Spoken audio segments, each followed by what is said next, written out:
Yang terhormat Ibu dosen serta teman-teman yang saya hormati, puji syukur kita panjatkan kehadiran Tuhan Yang Maha Esa karena atas rahmat-Nya kita dapat berkumpul pada kesempatan hari ini dalam keadaan sehat.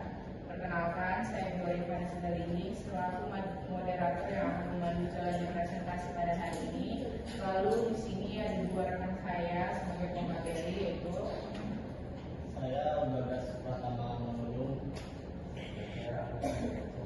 Topik pada pertemuan kali ini yang akan dibahas adalah peristiwa setelah tanggal membaca berdasarkan PSAK 8. PSAK 8 membahas tentang peristiwa yang terjadi setelah tanggal membaca hingga tanggal laporan keuangan disahkan yang dapat mempengaruhi penyajian laporan keuangan.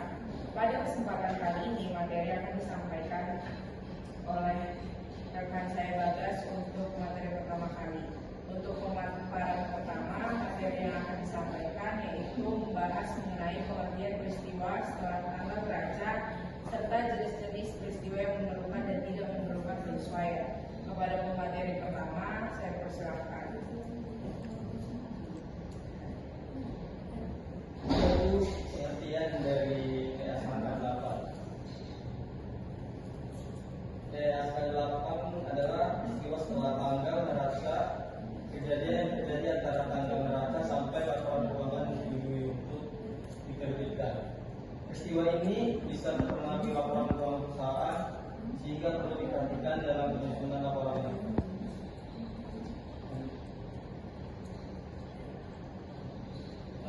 Selanjutnya tujuan PSAK 8. PSAK 8 dibuat untuk menentukan perlakuan adaptasi peristiwa setelah tanggal neraca, menentukan kelengkapan dalam laporan keuangan, menjaga kendalaan dan kewajaran laporan keuangan.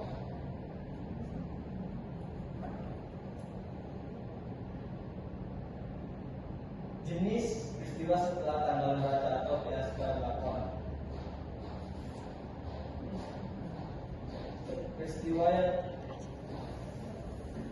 jenis-jenisnya, yang pertama ada peristiwa yang memerlukan penyesuaian, yaitu peristiwa setelah tanggal neraca yang memberikan bukti atas kondisi yang sudah ada pada tanggal neraca.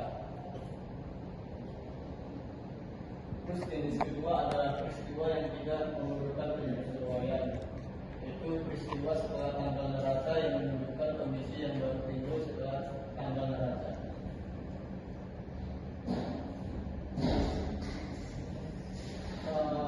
Peristiwa yang memerlukan penyesuaian.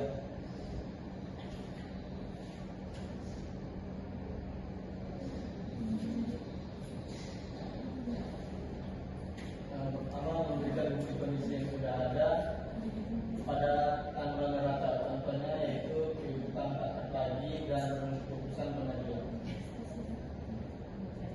Jadi saya kembalikan kepada moderator. Baik, terima kasih kepada pemateri pertama atas penjelasannya. Selanjutnya kita akan memasuki pemaparan kedua yang disampaikan oleh Ahmad yang akan membahas mengenai pencatatan akuntansi serta kasus-kasus khusus terkait peristiwa setelah tanggal neraca. Kepada Ahmad, saya persilakan. Peristiwa yang tidak membutuhkan penyesuaian.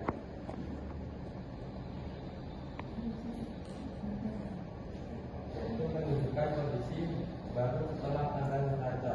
Contohnya kebakaran bidang alam akuisisi. Penjelasannya yaitu penjelasan hanya dilakukan untuk akuisisi elektronik. Contohnya pencatatan jika ada elektronik tidak terjadi maka dicatat kerugian utang cadangan kerugian utang.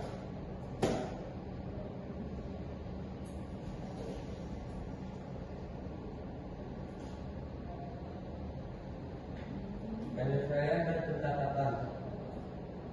Contohnya dividen diumumkan setelah tanggal neraca tidak diakui sebagai liabilitas diungkapkan di TAP. Kasus khusus dividen, yaitu contohnya jika perusahaan tidak dapat melanjutkan usaha, tidak menggunakan asumsi by contract.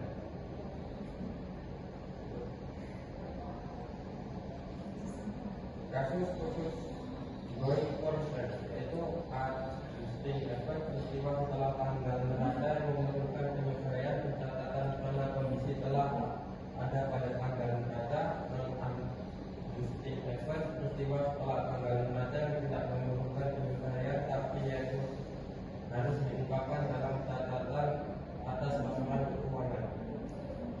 Jika material PSAK 8 bertujuan untuk menjaga agar proses keuangan tetap relevan, andal, dan mencerminkan kondisi perusahaan secara wajar. Kesimpulan, adjusting effect peristiwa setelah tanggal neraca yang memerlukan penyesuaian pencatatan karena kondisi telah ada pada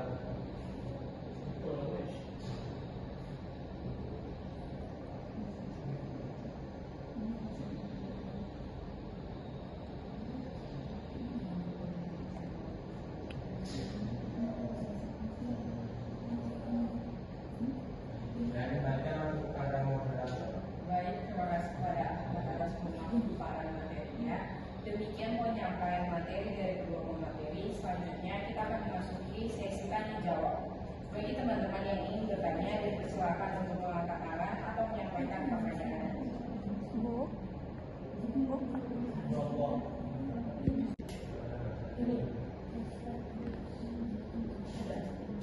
Di sini ada kelompok kedua. Di sini aku mau menanyakan kan tadi udah banyak kan apa contoh-contohnya dari Mbak. Gimana sih waktu perusahaan menghasilkan suatu peristiwa setelah tanggal neraca benar-benar masuk peristiwa yang memerlukan penyesuaian, bukan berdasarkan penilaian subjektif? Itu gimana?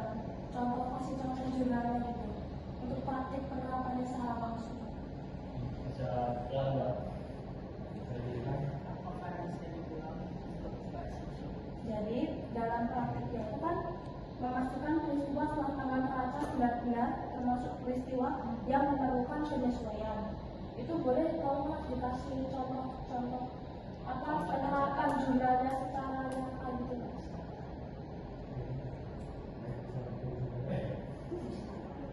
Baik, terima kasih atas pertanyaannya Mbak Sujo. Berikan kami sedikit waktu untuk membahas pertanyaan terlebih dahulu. Baik, di sini aku akan menjawab pertanyaan dari Mbak Sujo. Sudah akan dipersilakan. Baik, jadi soalnya perusahaan memastikan sesuatu peristiwa termasuk peristiwa yang memerlukan penyesuaian dengan melihat apakah kejadian tersebut menunjukkan bukti atas kondisi yang sudah ada pada tanggal neraca.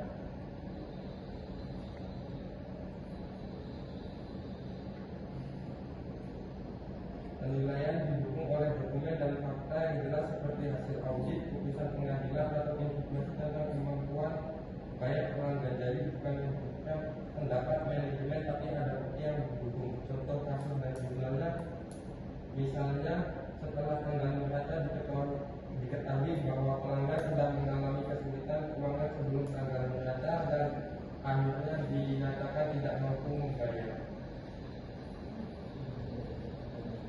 Contoh jurnal penyelesaiannya, beban kerugian diutang pada debit, sedang kerugian diutang pada kredit. Bisa dipahami? Oke, berarti debitnya beban kerugian utang dan kreditnya adalah kerugian utang. Begitu. Iya, Pak. Oke, terima kasih. Saya kembalikan kepada moderator. Baik, karena waktu yang tersedia telah habis, maka sesi tanya jawab terakhir. Saya selaku moderator mengucapkan terima kasih kepada kedua pemateri atas materi yang telah disampaikan, serta kepada teman-teman yang telah berpartisipasi.